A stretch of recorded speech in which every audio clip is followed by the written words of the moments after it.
Hello everyone, I'm Natalie and welcome back to my channel. Does anyone else feel like they get their most creative ideas or the most energy late at night? Because that's me right now.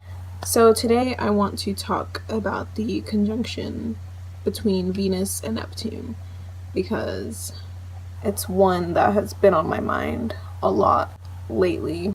Venus is the planet of love, beauty, sensuality, where Mars would be like the masculine energy, Venus would be the more feminine energy. It's what we value, it's the things that we find beautiful, it's how we value ourselves too, because it is the natural ruler of Taurus and the second house. It's just like nice things, you know, like art and beauty and romance and money, you know, the things that we like to spend our money on. Neptune is the planet that rules Pisces, rules the 12th house. It's dreams and illusions and fantasies, it's spirituality, it's mysteries, it's like mystical type of mysteries.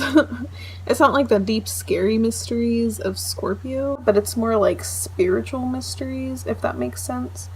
So when you put a person's love and value next to Neptune and it like drowns it out, this person has a hard time evaluating love, their relationships, and their partners. They have a hard time evaluating them, like to where they can really see them clearly and assess what is in front of them, if that makes sense. Because wherever Neptune is, it just makes things really confusing because it doesn't show you what is there. Think of it like an actor, right? Like they're acting, they are playing a character. That's Neptune. Neptune rules that kind of stuff. So like when you love an actor, you don't really know them, you love the characters that they play, which is kind of what happens with a person when they have their Venus conjunct Neptune. They fall in love with what they think is real, when in reality, it's not. They create a fairy tale with a particular person in their own mind, in their fantasies, because Neptune is also like dreams and fantasies, and you know, it's Pisces. Pisces is all lost in a daydream world. So there's that like escapist tendency wherever Neptune is, and if it's next to your love nature, you escape seeing your partner clearly, or love, like your relationships. This doesn't always mean though that you are in shitty relationships and you don't know it, although that is really common, where you'll be dating a really shitty person that will not be right for you, but you will convince yourself that they are.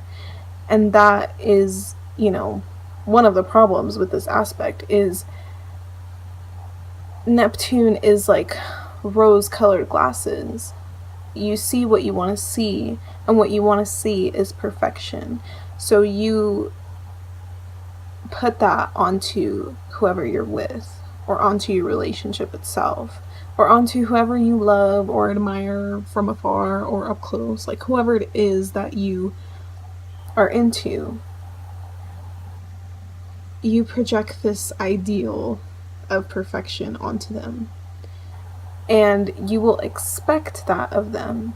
And even if they don't meet your idea of perfection, you'll still find ways to put them on a pedestal.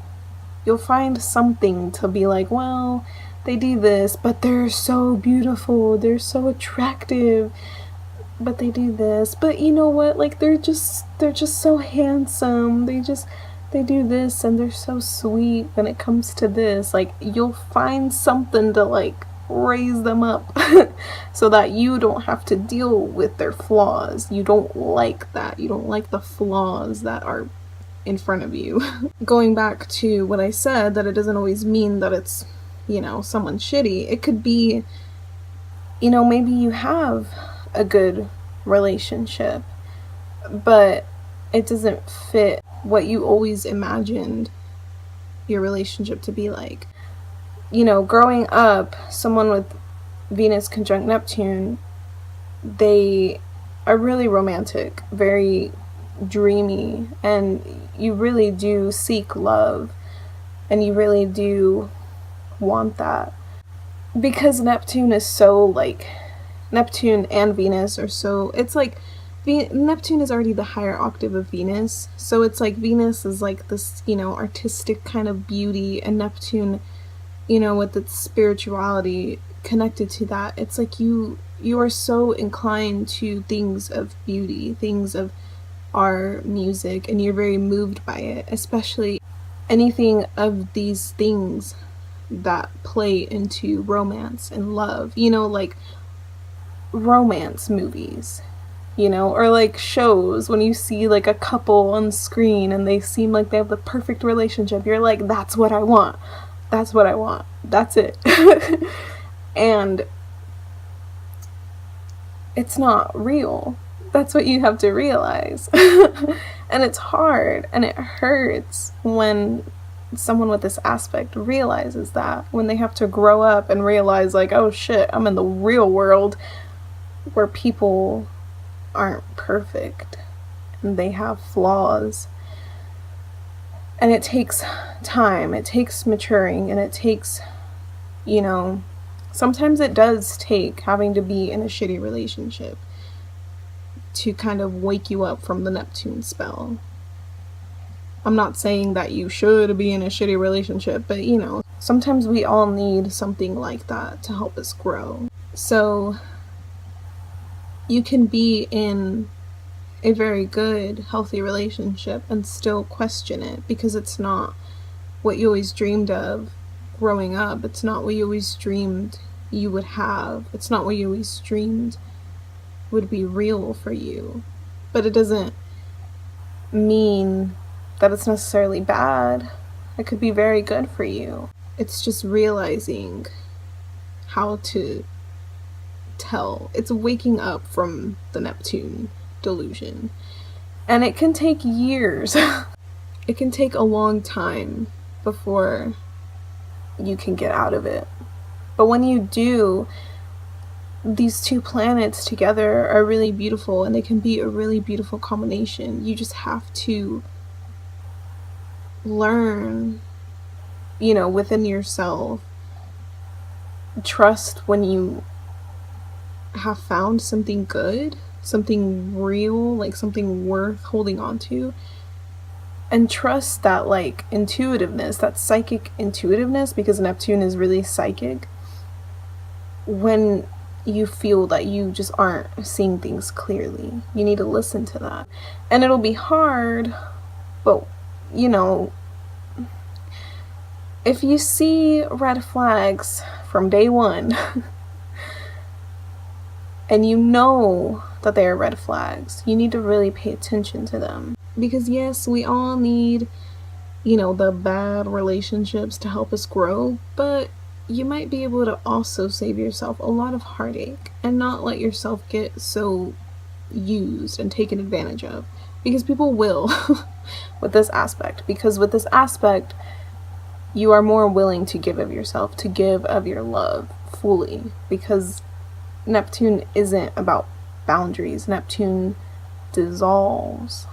So if it touches your love nature, it's gonna dissolve the boundaries that you have with your love.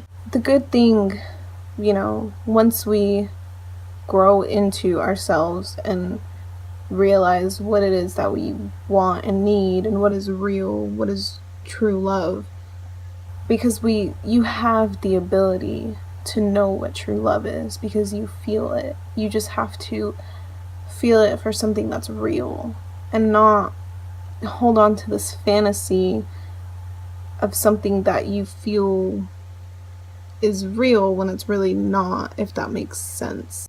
When you do love, you have the ability to love the whole individual and love them fully for who they are. Once you can see through to them, you can see like their spirit and their soul almost, and you can love that and get connected to that, because this conjunction can be a very spiritual kind of love. You can hold out for that, which isn't bad. You just have to find the right person who will actually like give that back to you, who actually exists. And realize that no relationship is perfect, but it doesn't mean that every relationship sucks or that every relationship is a bad relationship. Relationships are about growing together, you know, going through hard times so that you can grow together and become stronger. And you have the ability to do that with someone, because you have the ability to be vulnerable, to be open and giving and loving and nurturing, and to really connect with someone on a deep spiritual level when you find the right person. It's going to be confusing and hard, but just pay attention. Even though it's hard, even though it's so easy to get wrapped up in like the romance and like swept up in the beginning stages of the relationship, even though it's hard, make sure that you're as present as you possibly can be, and that you are aware of what is happening in front of you and aware of the person that you are putting your energy into. Be aware of that. But don't lose that side of yourself that is able to love fully, because once you do see what is there and you accept it, you will love the person for everything that they are, their entire being, their entire soul, no matter what flaws they have, no matter how fat they get, no matter how old and wrinkly they get. Those little annoying habits, you'll be able to look past them because you'll just love the person fully. And that is really a special kind of love. You have the ability to be very spiritually inclined with your love. So I really hope that you like this video. I hope that it was kind of helpful, and I hope that people out there who have this conjunction, I have it myself, and I know that it's pretty hard. I feel like that's something that I still work through within myself, but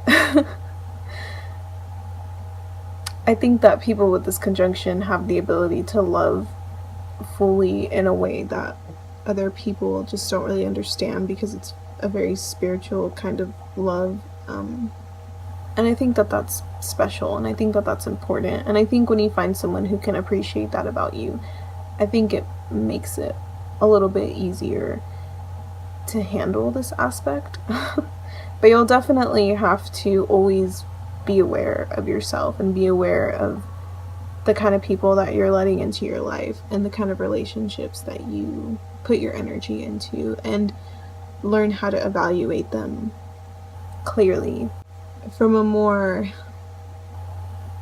objective, if that is even possible, because it's your relationship, so it's hard to do that. But to do it in a way where you can just see it as if you're like someone from the outside looking in, if that makes sense. So let me know what you think. Let me know if it was helpful, and I really hope that you like this video.